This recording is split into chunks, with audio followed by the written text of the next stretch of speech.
I'm Dr. Susan Parker. If you've been told that aging inevitably drains your stamina, your circulation, and your confidence, consider this your friendly correction. Your body is far more adaptable than that. With the right morning signal, you can teach your vessels to open, your muscles to wake up, your nerves to calm down, and your energy to last longer into the day. Today, I'm going to give you one simple habit you can start tomorrow morning that, over time, can feel like it doubles your endurance. Not by pushing harder, not by chasing extremes, but by turning on the systems that make stamina possible. Blood flow, oxygen delivery, metabolic stability, and a steady nervous system. This is a practical routine you can do in sneakers, on your street, or even in a hallway, and it's supported by research on circulation, nitric oxide, isometric strength, morning light, and low-intensity aerobic work. By the end, you'll know exactly what to do, why it works, how to progress safely, and how to adapt it for different levels of mobility.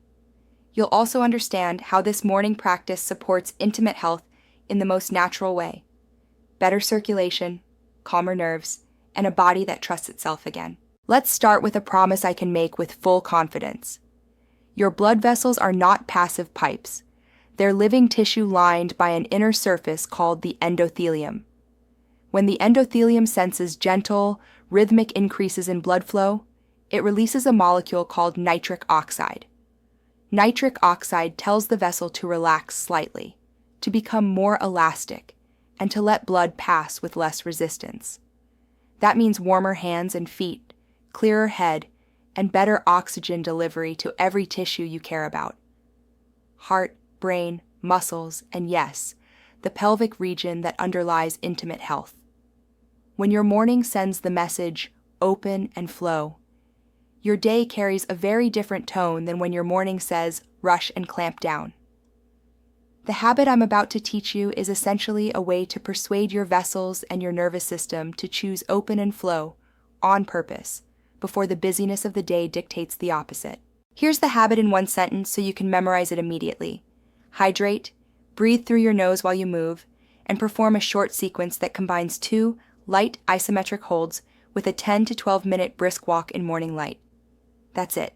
Easy to remember, easy to repeat, and potent in its effects. Hydration prepares blood volume. Nasal breathing calms the nervous system and supports nitric oxide locally in the nasal passages. 2 brief isometric holds wake up the endothelium and prime your muscles without fatigue. The walk feeds a steady flow to the entire system, anchors your circadian rhythm, and builds the aerobic base that endurance rests on. For many people, this combination becomes the switch that turns mornings from sluggish to steady and turns afternoons from heavy to capable. Let me take you through the routine exactly as I teach it to my own family and to people who ask me for a low-risk, high-return way to build durability. When you wake up, drink a glass of water. If you enjoy warm water, go with warm. If you like cool, go with cool. The point is simple. Your body lost fluid overnight, and your blood prefers a healthy volume to circulate well. Now put on comfortable shoes. If sunlight is available, step outside. If it's still dark or weather isn't cooperating, use a hallway or a quiet indoor path. You'll still get the circulatory benefits. Before you start walking, do 2 gentle, joint-friendly activations. First, the wall press. Stand arm's length from a wall, place your palms on it at chest height, and lean your body weight forward until you feel your chest and shoulders engage. Hold that firm, comfortable pressure for 20 to 30 seconds while breathing steadily through your nose. Then rest for 10 seconds. Repeat once. This is not a push-up race. It's a quiet, steady isometric contraction. Second, the calf pump. Hold onto a chair or the wall if you like, rise up onto your toes slowly for 3 seconds, and then lower just as slowly for 3 seconds, 10 repetitions in total. Move with control. Your calves are your second heart. They help push blood back toward the chest. Waking them up before you walk makes the whole system more efficient. Now begin your 10 to 12 minute walk at a pace we call conversational. That means you can speak in short sentences without gasping, but you feel you're actually moving. Keep your mouth gently closed and breathe through your nose as often as you comfortably can. If your nose is stuffy, simply do your best and don't force it. Look ahead, relax your shoulders, let your hands swing. If the sun is up, let morning light reach your eyes indirectly. No staring at the sun, just natural daylight. This anchors your internal clock so that later tonight, your sleep pressure builds properly and your hormones follow a healthier rhythm. This alone, repeated, is one of the most underestimated endurance boosters I know. A reliable circadian anchor that improves sleep quality, and better sleep is the foundation of every kind of stamina, physical, mental, and intimate. What happens inside your body during this short routine is bigger than it looks. The isometric holds smooth your blood pressure response and train your vessels to cooperate with effort rather than spiking against it. The calf pump improves venous return so your heart doesn't have to fight gravity alone.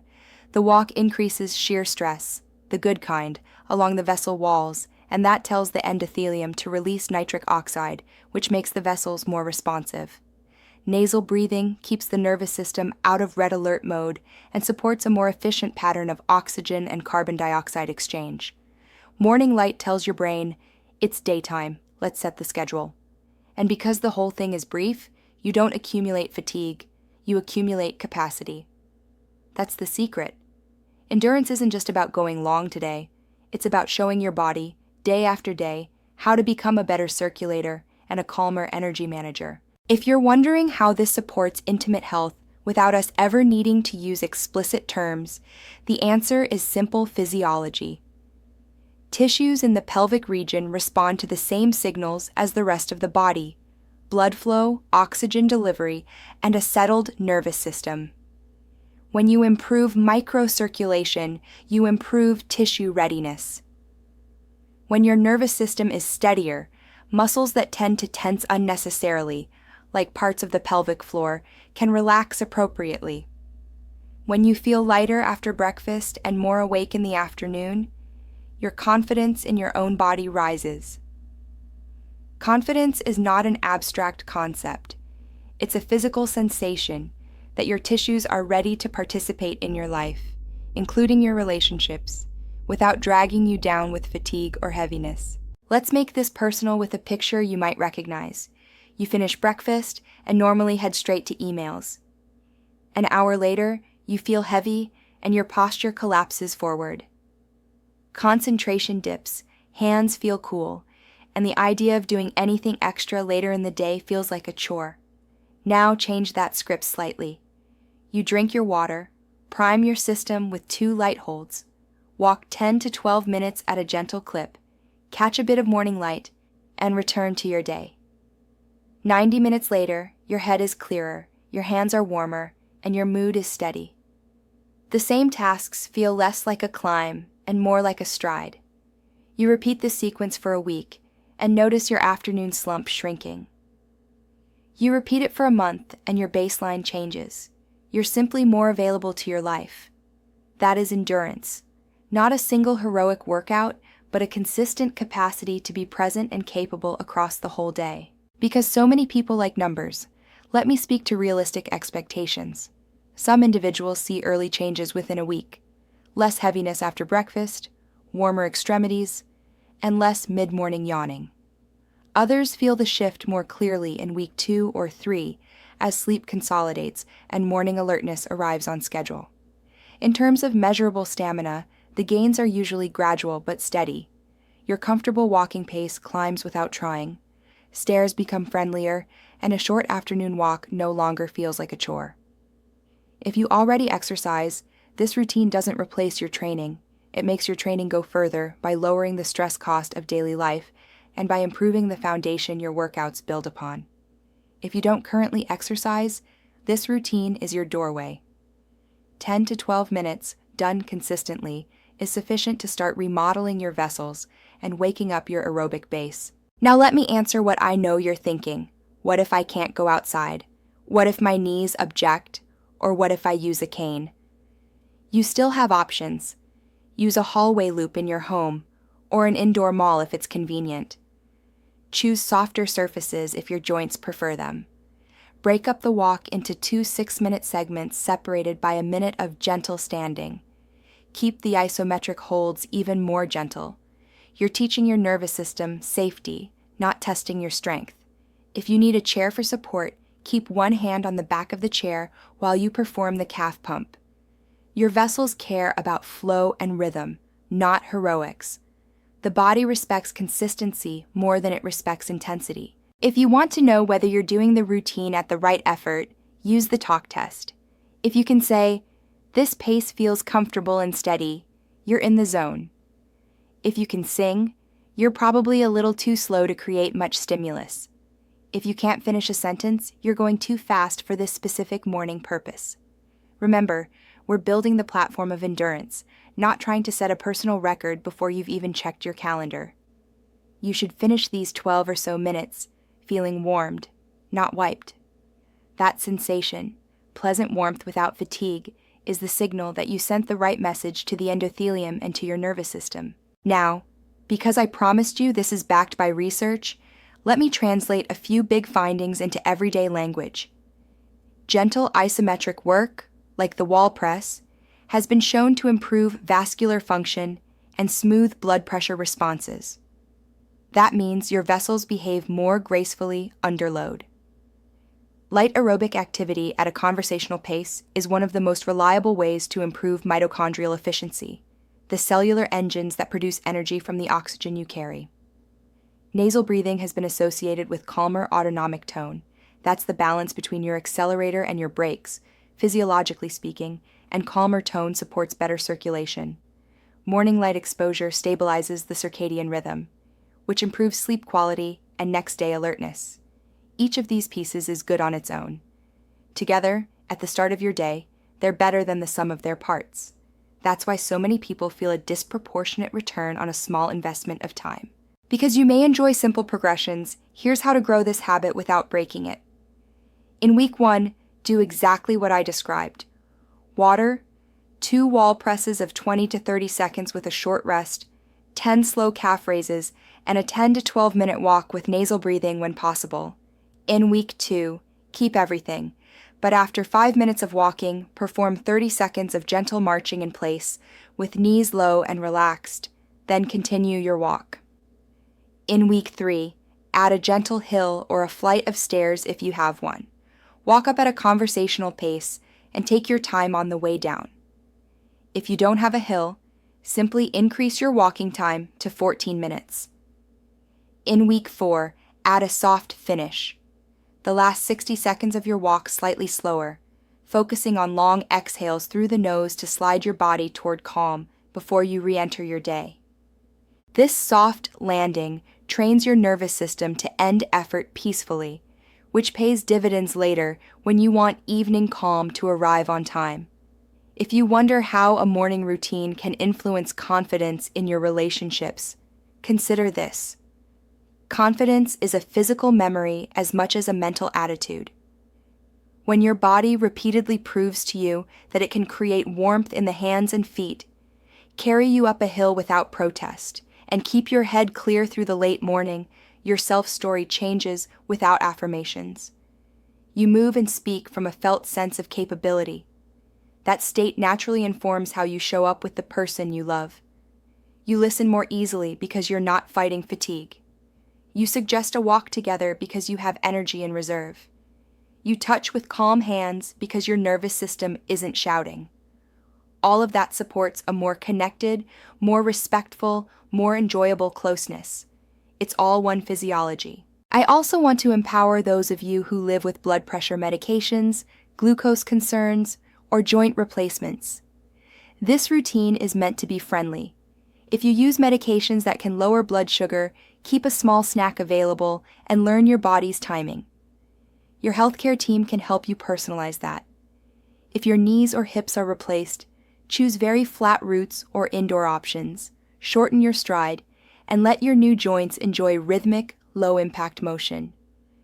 If your ankles swell, you'll likely notice that regular calf pumping reduces that sensation over time. Still, elevate your legs later in the day if you need to.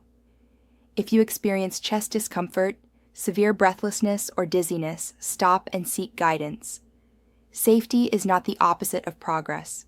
Safety is the environment in which progress becomes consistent. You might be asking, can I combine this with a nutrition tweak? Many people enjoy a simple, plant-forward breakfast that doesn't flood them with a rapid sugar rush. If you love your coffee, enjoy it after your walk rather than before. The sequence of water, movement, then coffee works well for steady energy. If you appreciate foods that naturally support the endothelium, options like citrus, berries, or a modest square of high cocoa dark chocolate later in the day can complement your routine without complicating it. None of this is required. The habit itself stands strong. Let me share a few brief stories. No names, just real patterns I see repeatedly. A retired teacher in his early 60s started with 6 minutes because 10 felt daunting. By the end of week 1, 6 became 8. By the end of week 2, 10 felt normal. He reported warmer fingers during his mid-morning reading time and less urge to nap after lunch. His spouse noticed he initiated more evening strolls, which became their favorite time to talk. A grandmother who often felt heavy after breakfast did the routine indoors down a hallway because of winter weather. What she noticed first wasn't endurance. It was digestion, less bloating, easier mornings. 2 weeks later, she realized stairs didn't make her pause halfway. A couple in their late 50s took the walk together, phones left at home. They discovered that walking side by side, eyes on the world instead of on each other, made conversations that used to feel tense become easy. Their word for the routine is not fitness, it's friendliness. The habit made them friendlier to themselves and to each other. That friendliness, as it turns out, is an underrated endurance strategy. Because you're listening for specifics, let me give you a crisp checklist you can hear in your head when you wake up. Water first, shoes on, 2 gentle wall presses, 10 slow calf raises. Walk at a conversational pace for 10 to 12 minutes. Breathe through your nose when you can. Catch morning light if it's available. End the last minute a little slower with longer exhales. Return to your day. That's the entire playbook. It fits before emails, before errands, and before the day can steal your best intention. If you want to go one step further without adding time, add attention. During your walk, choose 1 minute to scan your body from feet to head. Notice your calves working as pumps, your hands warming, your shoulders softening, your breath lengthening, your gaze steady on the horizon. That minute of attention turns your walk into a small, moving meditation. The nervous system loves that. It signals safety, and safety is what allows blood flow to remain generous rather than guarded. That same safety, later in the day, is the feeling that lets you connect without rushing and rest without worry. One more refinement I recommend for those who sit at a desk. If your day includes long seated periods, take a 60-second calf break once every hour when practical. Stand up, hold a chair, and do 10 slow calf raises, 3 seconds up, 3 seconds down. Think of it as sending a quick memo to your circulation. We're still awake down here. These tiny messages keep your morning investment paying dividends all day. They also reduce that heavy leg feeling that tempts people to skip an evening walk or to collapse on the couch. Strong decisions love a body that feels light. Because endurance is as much about recovery as it is about effort, let me speak to the end of your day. Your morning routine will make your nights better if you let it. Dim the lights an hour before bed. Put screens to rest. If you like, take a warm shower to relax your muscles, or place your feet up on a cushion for 5 minutes while you breathe slowly. These small choices tell your body the day has a clear beginning and a clear end. That clarity is the partner of stamina. You wake easier, you move smoother, and you arrive in your relationships with more to give and more to receive. Before we close, I want to speak directly to anyone who thinks it's too late. It is not too late. Vessels can become more responsive well into later decades. Muscles can regain function. The nervous system can learn new calm. Your body is listening, and 12 minutes is enough to change its tone. When you pick a habit you can repeat, you win. This morning sequence is repeatable. It's small enough to fit in real life and powerful enough to move real markers. Warmth, clarity, steadiness, and the kind of endurance that actually matters, being present across the day and present with the people you love. Here's your invitation. Tomorrow morning, drink your water, press the wall with calm strength, wake your calf pumps, and walk into the day with a steady breath and a gentle pace. Do it for a week before you judge it. Notice the little changes first. The way your hands feel, the way your morning focus returns, the way your mood evens out after lunch. Let small proof accumulate. Then share that proof with someone who could use it. Invite a partner, a friend, a neighbor to join you. Endurance grows faster when it travels in company. If this has been helpful, return to it as many mornings as you need. Your circulation will remember. Your breath will remember. Your nervous system will remember. And in a very real way, your confidence will remember too. You are not at the mercy of the calendar. You can write a new morning, and that morning can carry you farther than you think.